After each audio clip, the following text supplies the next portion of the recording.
kungolwesihlanu kanje ngithemba liphilile lonke ama viewers lama subscribers eAVG Reality Channel. Igama umxolisi isibongo ngesakwaNcube. Ngithemba selilungiselela ke iweekend lenu elihle njengoba lami sengisenza, kodwa ngithe ngingakahambi angiqale ngiphendule kulabantu abathile abaloku bembhalela ku WhatsApp bebuza ukuthi kwenzakalani ngendaba zama waiver ngemva kokubana sengithumele ivideo yayizolo lapho bengikhuluma khona ama waiver aseqalile ukuphuma. So kulabantu ababuzayo ukuthi ama waiver la aphumayo sengike ngahlangana labantu abasebenza ezindlini, that is ama domestic workers, abantu abanjengabantu abaklinayo ezindlini, abantu abagcina abantwana ezindlini, kunye labantu abasebenza ezingadini. Bese kusiba labanye futhi njalo ababuzayo ukuthi labo aba-applyele ama-permits asebethole ama-waiver kukhona yini esesithe sahlangana labo asebatholile lawo ma-permits. Bese sithi labo aba-applyele ama-permits lawa amatsha i-new ZEP bakhona yini esesithe sahlangana labo asebatholile. Kungakho yiko lokho engizokuphendula lapha anduba ngilivalelise for impela viki. Kodwa ngingakaqhubekeli phambili ngicela ukuthi ngilincenge ukuthi lisubscribe kule i-channel, li-like ivideo leyi bese liyayishare, ngoba phela kulapho abantu abazathi bathole usizo, ikakhulu labo abaphethe ama ZEP abafuna ukuthi ba-apply beqhubekela phambili ukuze baqhubeke bese emthethweni lapha eSouth Africa.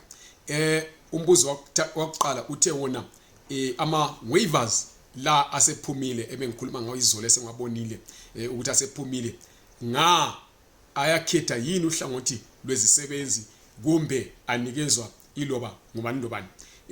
Engakutsho ugcwala umlomo ukuthi yebo ngiwabonile lama waiver, njalo ngibonile ukuthi yiziphi inhlangothi zemisebenzi esezithe zawathola ama waiver anjengalawa. Esengingakutsho ukuthi mina akukhethwa mhlobo, as long uapplyele iwaiver wabuye wafaka zonke izincwadi ezifunakalayo kunye le letter of motivation eyiyo ekhulumayo ukuthi yiziphi izinto ofuna zibekwe eceleni ukuze uphiwe le waiver, uyayithola as long ungela i-criminal record ungaza kudala icala elizweni lase South Africa elingakuvimba ukuthi uqhubeke uhlala kuleli lizwe ngokusemthethweni uyayithola iwaiver. So mina sembaptholile asebeyatholile lama waiver, ngikhuluma ngabathole kwena leli viki esisuka kilo ngabantu abasebenza ezindlini, ama domestic workers.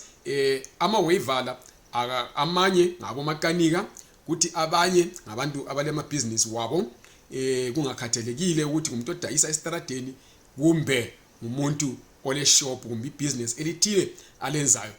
Kulama waiver futhi ngwabonilayo ama teacher, kule waiver ama restaurant esengwabonile mina ngawami amehlo ayikhona ukuthi ngitshelwa ngabantu. So kuyabe kubhaliwe ukuthi hayi ngoba wena ukhulumile ukuthi uyasebenza usebenza endaweni ethile, bamqambe nxa uthi usebenza endlini bamqamba umuntu omsebenzelayo ukuthi njengoba wena usebenza as a domestic worker, usebenzela umxolisi Ncube kumbe njengoba usebenza as a child minder, kusiya ukuthi wena wabhalani uapply umsebenzi wawufaka usithini, wathi child minder labo bakuphendula besithi child minder, ubhale usithi domestic worker bakufaka kunjalo, uthi cleaner bakufaka kunjalo, uthi neni bakufaka kunjalo.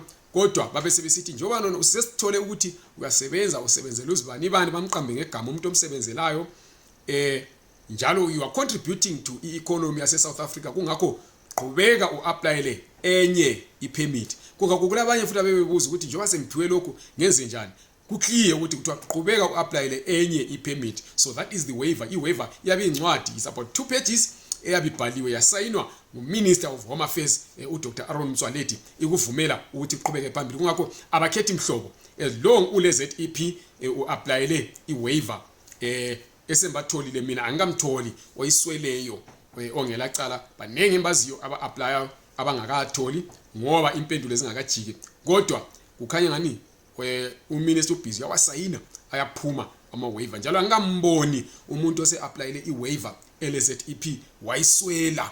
Lokho angikutsho, ngiyabazi banenge asebe-applyele abasalindileyo abangakatholi, kodwa wonke umuntu esengikhulumelayo o-applyeleyo uyitholile iwaiver. Kungakho qhubekani li-applya lisiya phambili. Kube sokusiba lo muntu ngithe mina kulabantu ababuze ukuthi yiziphi inhlangothi zemsebenzi. Ngithemba sekuphendulile ke khona lokho. Kube so lo muntu obuza ukuthi aba-applyele ama-permits general work visa kumbe i-business permit kumbe yini besuka ku-waiver. Bakhona yini esendihlanganele labo asebetholile mbe kwaswela? Abekho so far esengithe ngahlangana labo. Uyedwa owayithola late last year ngakhuluma lapho ukuthi hayi lo muntu wa-applya ebele critical skills, so yena azange aye ku-waiver, uhle wa-apply directly for i-permit wayithola critical skills visa wayithola. So laba ba-applyele liyazi ukuthi kuyathatha isikhathi, yona i-waiver ithatha isikhathi. So nxa usuyitholile usu-applyela i-permit, obviously kuzothatha isikhathi esithile ngoba i-emphasis ngazathi isase kuma-waiver kakhulu. Bafuna ukukliya abantu abalama-waiver ukwenzela ukuthi ba-applyele ama-work visa kumbe any form of visa abakhetha ukuthi bayi-applyele. Kuyafana nalaba aba-applyele i-new ZEP. Zakhumbula ukuthi ilontshiwe kuphela ngoNovember last year, then iqale u-applyelwa ngoFebruary, which is about 2 months ago, close to 3 months ago now ngoba sesikuMay. Kungakho kusase early kakhulu ukuthi sithi thina abantu sebeyitholile ngoba bakayithola ngoba angahlangani laye osethe wayithola. Udaba lumi kanjalo kube sokusiba njalo ukhona futhi njalo omunye umuntu obuzileyo ukuthi izincwadi ezibhalwayo nxa ususiyo-applyela i-permit zithini. Ngizakhuluma ngakho ke lokhu ngeviki elizayo ngoba yinto la ezifunela ukuthi ibe le video yayo ime yodwa ukuze abantu bayi-understande ngendlela eyiyo. Kodwa kwamanje ngasoze ngithathe isikhathi senu, ngicela ukuthi libe lempela sonto enhle, likholise kodwa likholise ngonanzelelo, liziphathe kahle ngoba zinengi izinto ezikhanga abantu zigcine zibawisele emlindini engaphumekiyo. Ngiyalithanda lonke, qhubekani lisibhalela, libuza imibuzo. Nxa ufuna ukukhuluma lami ku WhatsApp, shaya ku number ezithi 071 890 8039 071 890 8039. Ungangifoneli, ungangifakeli i-voice note singavumelananga. Ngifakela i-text ukwenzela ukuthi lami nguphendule. Ngiyathembisa zaphendula yonke imibuzo elifaka nge-WhatsApp nge-text. Kodwa ungafaka i-voice note singazange savumelana, angiphendule, angilaleli vele. Ungafona awusoze unithole kuleyo number. Ngiyabonga kakhulu, liqhubeke ke lisubscribe, lilike le video njalo lishare.